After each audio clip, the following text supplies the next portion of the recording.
dia a todos. Professor Bruno aqui de novo, no Projeto Iluminar. Vamos continuar a nossa revisão do Enem de Biologia. Dessa vez vamos falar um pouquinho de evolução. Então, a evolução ela também é um dos grandes assuntos que cai todo ano no Enem. Então vamos dar uma olhada em como que isso é cobrado. Primeira questão. Experimentos realizados no século XX demonstraram que hormônios femininos e mediadores químicos atuam no comportamento materno de determinados animais, como cachorros, gatos e ratos, reduzindo o medo e a ansiedade, o que proporciona maior habilidade de orientação espacial. Por essa razão, as fêmeas desses animais abandonam a prole momentaneamente, a fim de encontrar alimentos, o que ocorre com facilidade e rapidez.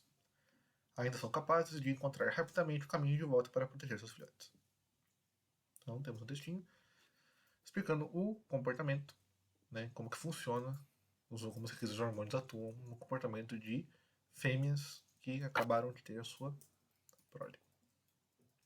Considerando a situação descrita sob o ponto de vista de hereditariedade e de evolução biológica, o comportamento materno decorrente das ações das substâncias citadas é transmitido de geração a geração, sendo que indivíduos portadores dessas características terão mais chances de sobreviver e deixar descendência com as mesmas características.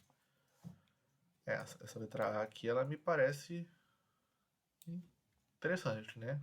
Basicamente foi o que Darwin falava pra gente. Letra B. Transmitido em intervalos de gerações. Não. Se pula geração, né, você não consegue manter um padrão. Então, não. Determinado pela ação direta do ambiente sobre a fêmea quando ela está no período gestacional. Bom, até aqui, determinado pela ação direta do ambiente, poderia ser considerado até que correto. Mas não é só quando ela está no período gestacional, durante toda a sua vida. A ação do ambiente afetando o comportamento da espécie e ao longo de geração a geração faz com que esse comportamento seja padronizado e seja incorporado. Então, vamos continuar. Letra D. Determinado pelas fêmeas na medida com que elas transmitem material genético necessário à produção de hormônios. Não, também. Determinada após a fecundação? Também não. Essa é uma coisa intrínseca à espécie e ao código genético. Então, letra A. Transmitido de geração a geração, sendo que indivíduos portadores dessas características terão mais chances de sobreviver e deixar descendentes com as mesmas características. Beleza, vamos para a próxima questão. Anfíbios são animais que apresentam dependência de um ambiente úmido ou aquático. Nos anfíbios, a pele é de fundamental importância para a maioria das atividades vitais. Apresenta glândulas de muco para conservar-se úmida, favorecendo as trocas gasosas e também pode apresentar glândulas de veneno contra micro-organismos e predadores. Segundo a teoria evolutiva de Darwin, essas características dos anfíbios representam a lei do uso e desuso. A lei do uso e desuso, ela é do nosso querido Lamarck, anterior a Darwin. A atrofia do pulmão. Atrofia do pulmão devido ao uso contínuo da pele. Não. Isso está associado à lei do uso e desuso. Então, não. Transmissão de caracteres adquiridos aos descendentes. Isso aqui é bem Darwin, né? Bem Darwin. Futura extinção desses organismos, pois estão mal adaptados. Nada a ver. Seleção de adaptações em função do meio ambiente em que vivem. Não.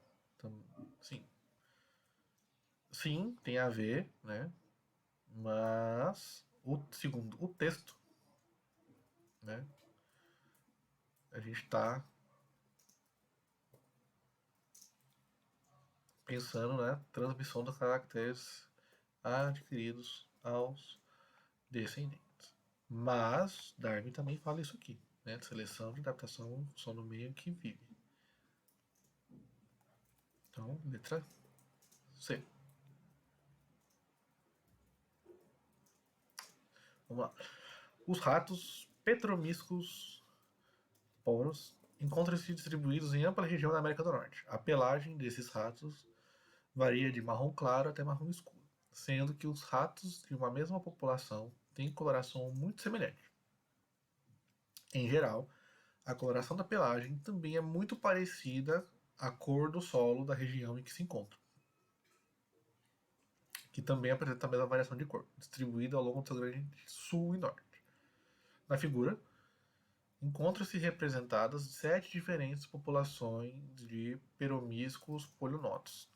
Cada população é representada pela pelagem do rato, por uma amostra do solo e por sua posição geográfica no mapa. Então a gente tem aqui, né, as peles e as amostrinhas de solo. O mecanismo evolutivo na associação entre cores da pelagem e do substrato, né, do solo, é alimentação, pois pigmentos de terra são absorvidos. Não. Então, onde eu sei, os ratinhos não comem terras, né? O roedor não ingere terra. Fluxo gênico entre diferentes populações que mantém constante a grande diversidade interpopulacional. Bom, se você está falando de uma espécie que tem uma capacidade de dispersão muito grande, pode ser que sim. No caso de roedor, eu duvido. Eles não conseguem se migrar de um ponto a outro muito distante. Seleção natural, que nesse caso poderia ser entendida como a sobrevivência diferenciada de indivíduos com características distintas. Pode ser que sim. Vamos ver as outras alternativas. A mutação genética, que em certos ambientes, como os de solo mais escuro, tem maior ocorrência e capacidade de alterar significativamente a cor da pele dos animais. Não.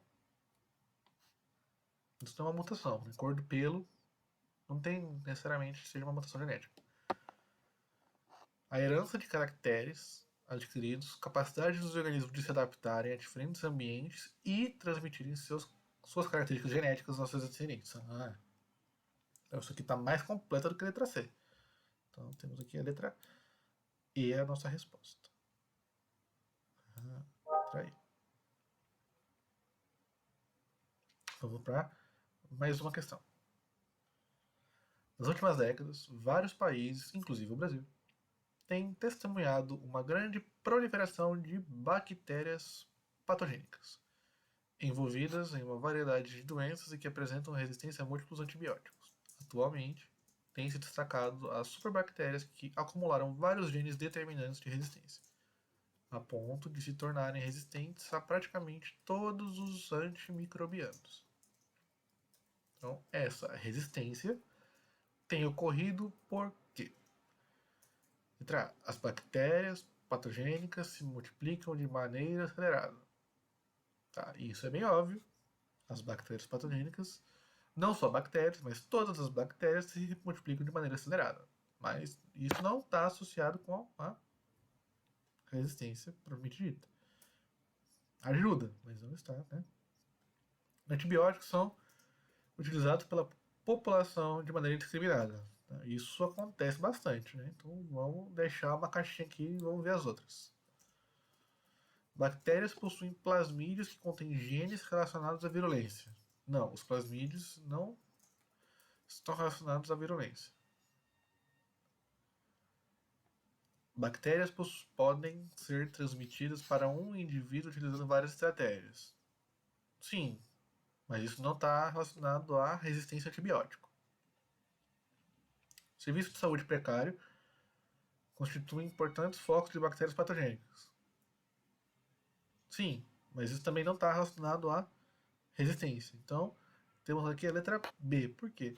Quando a gente usa antibióticos de maneira indiscriminada, sem seguir a receita, sem ter a receita, isso provoca a seleção de bactérias resistentes àquele antibiótico, né? Como o próprio Darwin fala. Né? Então, vamos supor, você vai no médico, você tem uma infecção bacteriana e ele pede para você tomar um antibiótico X por 10 dias, de 8 em 8 horas. E aí, no quinto dia, você se sente bem, não tem mais nada, aí você fala, vou parar de tomar. Não faça isso. Né? Isso é usar de maneira indiscriminada também. Por quê? Se o seu médico pedir para você usar de 10 dias, é porque ao longo desses 10 dias, no 10º dia, você vai garantir que todas as bactérias resistentes ou que tenha uma certa resistência a esse antibiótico vão ser eliminadas. Se você se sente bem antes, né, e para de tomar o antibiótico antes da hora, você faz com que bactérias que tenham alguma resistência por esse antibiótico não sejam eliminadas e elas vão se proliferar e vão aumentar, né, a sua resistência e vão sendo selecionadas cada vez mais bactérias mais e mais resistentes àqueles antibióticos. Usar sem receita, né, usar de maneira indiscriminada, também ocasiona isso, porque se a gente não tem certeza de qual bactéria que a gente tem, usar um antibiótico genérico não vai garantir, porque cada vez mais você vai estar deixando para trás bactérias mais e mais resistentes. Por isso que a gente tem que tomar remédios específicos e ir ao médico para saber qual remédio específico para atacar a nossa bactéria específica e evitar que apareça essas superbactérias super resistentes. Então, vamos mais uma para fechar a nossa evolução. Acredita-se que os olhos evoluíram de órgãos de sensores de luz para versões que formam imagens. O olho humano atua como uma câmera, coletando, focando e convertendo a luz em sinal elétrico, que é traduzido em imagens pelo cérebro. Mas, em vez de um filme fotográfico, é uma retina que detecta e processa os sinais, utilizando células especializadas. Moluscos cefalópodes, como as lulas, possuem olhos semelhantes aos dos seres humanos, apesar da distância filogenética. Então temos um textinho falando sobre a evolução do olho nos seres vivos, né? Não só no ser humano. A comparação dos olhos mencionados representa que tipo de evolução? Aleatória? Não, não é uma evolução aleatória. Porque se você tem um órgão que ele evolui de forma independente em vários organismos, não é aleatório. Homólogo? Não, não é homólogo, porque ela não está, né, ao lado. Né? Homólogo significa que está ao lado. Não é uma estrutura análoga. Então não pode ser considerada uma estrutura homóloga. Divergente? Não. Não pode ser divergente porque a divergência é para longe. Então não pode ser uma evolução divergente. Progressiva? Não.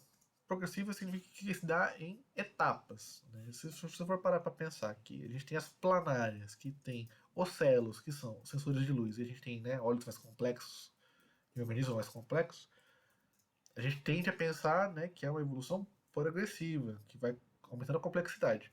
Mas a função do olho é detectar luz. É uma. Então, na nossa cabeça pode fazer sentido ser progressiva, mas do ponto de vista biológico, não é progressiva. Convergente. Sim, é uma evolução convergente. Por quê? Todos os organismos, de alguma forma, convergiram, foram para um mesmo ponto, que é, apesar da distância filogenética dos organismos, todos eles, de alguma maneira, encontraram uma forma de ter um olho, ter um órgão sensorial que é capaz de detectar luz, que vai ser traduzido em sinal elétrico, vai ser traduzido em imagem, dependendo da necessidade e da complexidade daquele organismo, certo? Então temos aqui que é uma adaptação e uma evolução convergente. Então, espero que vocês tenham gostado. Nossa aulinha de revisão da evolução no Enem, certo? Espero que tenha ficado tudo bem clarinho, tudo bem explicadinho. Qualquer dúvida que vocês tiverem, comentem aqui embaixo. Sigam a gente no Instagram, se inscreve no canal no YouTube, apoie o projeto e fiquem de olho para a próxima, né, pro próximo vídeo da revisão de biologia no Enem. E bons estudos.